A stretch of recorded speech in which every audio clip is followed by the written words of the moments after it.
Hey everyone, you're listening to Everything with Easton, and I'm your host, Easton Cook. Now, last October, I went to Italy, one of the coolest trips I've taken. My girlfriend and I made a point to go to the Accademia Gallery where the statue of David is. If this is something you've ever wanted to do, I highly recommend a tour. Reason being, a couple of reasons. One, tickets are hard to come by if you're not planning in advance. So if you're already planning it in advance, great, you can get a ticket. But if you're trying to buy like the day of or even the day before, it's hard to get in because there are thousands of people trying to see that statue of David. Every single day, thousands of people going into that gallery. With a tour, your ticket is included, which is just great. And Tori and I, we did an Airbnb tour, and we were so happy with it. Plus, you get so much more detail. Now, you can go in, you can buy a ticket and not take a tour and just go in and read all the signs. Then you get that sign reading fatigue where you start out strong and then you kind of start skimming and at that point you're like, you know what, I'm over it. But with a tour, they can just tell you all the information. You can ask questions. And it's just, I personally believe with things like this, it's a better experience. So that Airbnb tour we took, we were so happy with it. I'm going to go ahead and link the description. I'm going to leave a link in the description below, and you can check that out if you're planning on going to Italy or you find yourself in Italy or whatever. But I highly recommend checking it out and seeing the statue of David. I'll tell you, I had big expectations for the statue of David, and it was even more magnificent and awe-inspiring than I thought. Now, I'm going to dive into the story of David and also the sculpture of David. So for those of you who are not familiar with the story of David, here's a summary. In the Bible, David is described as a young shepherd. His brothers went off to fight a war for their people, the Israelites. The enemy, the Philistines, offered a solution to the war. They said, hey, you know what? We'll send out our best fighter. You send out your best fighter. They'll fight, and whoever wins, there we go. Battle's over. They win. Okay, well, the Philistines send out their best fighter, and it is a giant of a man. His name's Goliath. And the Israelites had absolutely no one that was willing to go out and fight this man. Matter of fact, for 40 days, every single day, every single morning, for 40 days, Goliath would go out, this giant of a man. He'd go out in the middle of the field and yell for the champion to come to him and fight. For 40 days this happened, and he would curse God. He would curse the nation and just laugh and mock, and nobody answered the call until David's dad asked him to go take his brothers, who are fighting in the war, take them food. And so David shows up one day, and as he's delivering the food to his brothers, he sees Goliath go out and begins shouting. And so David says, hey, why has no one gone out there and fought this man? And he was answered with taunting and mockery, saying, dude, look at that guy. Look at him. He's huge. You'd have to be stupid to go out there and fight him. But David puts his faith in God and says, you know what, I'll go fight him. And there was a little pushback. People laughed. Even the king said, nah, not happening. But then finally the King Saul, he agrees, and David goes out there to fight a few days later. David brings a slingshot and some stones. David wasn't trained for battle. Remember, he was a shepherd, so he wasn't comfortable with a sword or armor. As a matter of fact, the king tried to put his own armor on David, and it didn't even fit him. It was too heavy. David said, nah, look, I'll just take a sling and a stone, or a couple stones, and I'll go out there and I'll fight this man. So David goes out there, and he puts a stone in a sling. He throws it, and it hits Goliath in the forehead and kills him. So David takes Goliath's sword and cuts off Goliath's head with his own sword. David later becomes king later on in the story. Now, there are deeper details of the story of David, and I highly recommend that you check it out. It's in 1 Samuel 17 in the Bible. It's an incredible story, but as of right now for this podcast, you get the gist of it. And honestly, I'll probably do a podcast on that story and kind of go into a deep dive in the future as well. But we skip forward now to the year 1501 all the way to 1504, and Michelangelo, this incredible artist, this sculptor, he decides, I'm going to make a sculpture of the statue of David. He's going to make a statue of David. And selecting a block of marble back in this time, even today, is a very careful process. The marble was expensive. It couldn't have any imperfections. A mistake with marble is something that couldn't easily be undone, if it could be undone at all. You chip the marble in the wrong area, for example, or if there's a crack somewhere in that marble as you begin sculpting on it, and you need to do a delicate part like an elbow, fingers, ears, a nose, then there are few things that you can do to recover from accidentally, oh my gosh, there's that little crack that was in the marble to begin with, and there goes the nose. So there sat a block of marble, untouched, for years upon years. It had imperfections. It was simply too risky for any sculptor that looked at it. They said, nope, not doing it, not touching that, because if I begin on that, I'll mess up, or it's gonna crack, and I've totally wasted my time.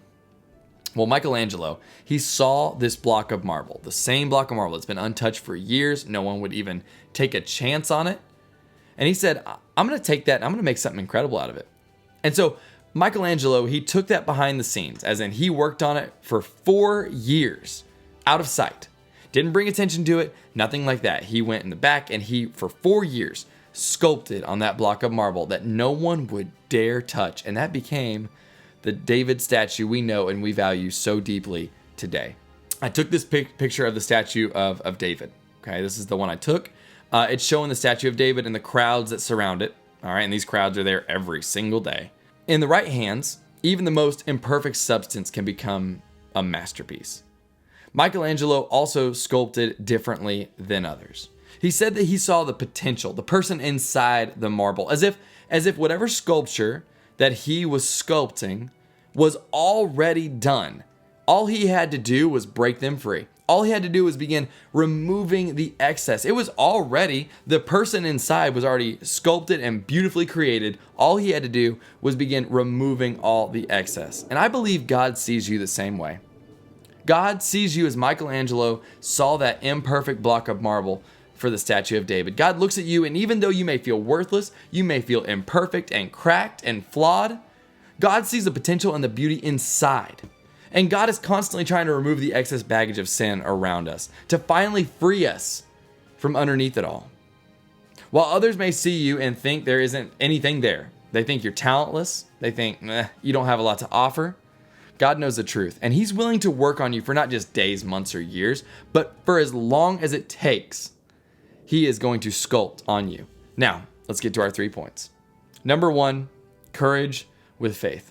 Now, the 3 points today come from the 3 angles of looking at David. Michelangelo sculpted David to show the different parts of humanity depending on where you look at David.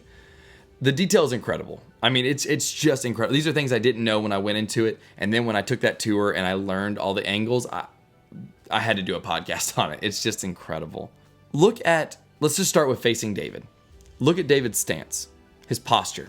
David is leaning back slightly, taking his weight off his front foot, almost like he's not concerned, right? It's kind of how you stand when you're just kind of taking it easy, right? You're not concerned about what's in front of you. You've got all the confidence in the world. You're almost kind of cool, right? It's that leaning back posture. In the Bible, of the whole army of Israel, David is the only one to step up. And his reason? He cites his faith in God. If we truly have faith in God, we can stand strong. We don't have anything to fear because we know God is with us. And with faith comes courage. Courage is a byproduct of faith. And courage is not the absence of fear. It's the strength to complete the task or to stand up for what you believe in spite of the fear. And that brings us to point number 2. It's okay to be human. Now, let's move to David's right side. As we stand on the right side of David, we see some detail that has been carefully crafted. And it's just, it's amazing. Notice David's veins are popping out of his neck and his arms. He's tense. He's nervous. He's still a young man. He was a young shepherd. He doesn't know battle. Yeah, he's slain some bears, some lions, but a giant man who has been practicing war and battle and combat since a young age? No, David's never come up against that. Goliath wasn't just, he's big because David's young. No, to grown men who were in the army, Goliath was considered a giant. This angle of David shows he is still human. And so are you. Yes, you can have courage. You can have faith in God. But that doesn't mean that you won't be nervous, stressed, anxious. You are human. These things come. Feelings of anxiety and stress will knock on your door nearly daily, and that's okay. That's simply called life. David didn't go out there thinking that nothing bad could happen to him. He didn't have a guarantee. It's not like God came to him one night and said, hey, if you go fight this Philistine, you'll win. It wasn't like that. David just simply had confidence and faith that God would deliver him, but he didn't have a guarantee. He still could have died. But despite the fear, the stress, he stood strong and focused on what was in front of him. And this brings us lastly to number 3, focus on the giant in front of you. As we stand on David's left side, we see a fixed gaze. David is staring off into the distance. As a matter of fact, when you're looking at the statue, as you can see here in this picture, okay, David's eyes are fixed intensely. Matter of fact, you almost think the statue is looking at something you can't see. This symbolized David looking at the giant marching toward him to fight. David has armies around him watching. Think about this for a moment. David's the champion, if you will, going out there to fight the other champion. And so the armies are on each side, shouting, chanting, laughing. There was so much that could have easily taken David's focus. And if we're being honest, it probably would have taken mine. It was loud and chaotic. But David focused on the giant in front of him. And this sculpture accurately depicts this. He focused on one issue at a time. Issues will visit you throughout your life. That's 100%. Almost every day. They're going to be knocking right there on that door and attempting to get in. They're going to visit you all the time. You'll look to your left, you'll look up, you'll look down, you'll look everywhere, and then boom, there's an issue. But in order to succeed, you must focus on the giant in front of you. Quit trying to take on the world's problems all at once. You will drown under that pressure. That's overwhelming. People and life will taunt, chant, and distract you constantly while you're facing your own Goliath. Deal with them later. Right now, there's a giant in front of you, and it requires your attention. Now, nearly every other depiction of David, sculptures, paintings, typically have David standing and standing over Goliath's severed head, right? Remember in the story how David cut off Goliath's head? Well, it was natural to want to celebrate the success of David, right? Look what he did. A small shepherd boy defeats a warrior, a giant. So people wanted to paint that, to sculpt that, right? This is amazing. Look at the success of this guy. But Michelangelo decided to go a different direction. Not everyone can relate to the constant image of victory and success. Let's be honest for a second. All of us, nearly all of us, are struggling day to day just to keep our emotional, mental, spiritual, physical health in check. So seeing David, the depiction of David in constant success is hard to relate to. So Michelangelo decided, no, I'm gonna depict David differently. I'm gonna depict David before he won against Goliath. Because when you see David, always successful, right? Always after his accomplishments, it's easy to forget that David was still human. He feared, he got anxious, he got nervous. Probably had second thoughts. He probably did. He probably was collecting the stones, getting ready for battle, and thinking, I may be the wrong one for this. I may have kind of overstretched here. I don't know if I'm really the guy for this. Yikes, what was I thinking? But he continued on anyway. He trusted in his faith. He had faith in God, and he said, you know what? No, I'm going to keep going. Even if he did fear, even if he had second thoughts, he still followed through. And that is relatable. It's okay to be afraid, anxious, nervous. It's what you do with those feelings that define you. So wrapping it up today, I want you to remember, have faith and courage will follow soon enough. Courage is the byproduct. Have faith and the courage will come. Number 2, it's okay to be human. It's what you do with the feelings and stresses of life that matter. And lastly, number 3, focus. Life comes at you in many different ways. Every day is a new concern. Focus on the task at hand, one at a time. You cannot solve the world's problems in a day. Focus on the giant standing in front of you now. That exact same marble that sat for years untouched in the right hands and with the right faith became the masterpiece that thousands visit every single day. And this is how God sees you. And that's all for today, y'all. Thanks for watching and thanks for listening. Follow me on Instagram. You can shop my marketplace on Amazon using the link below. Connect with me, and I'll talk with you next Wednesday. God bless.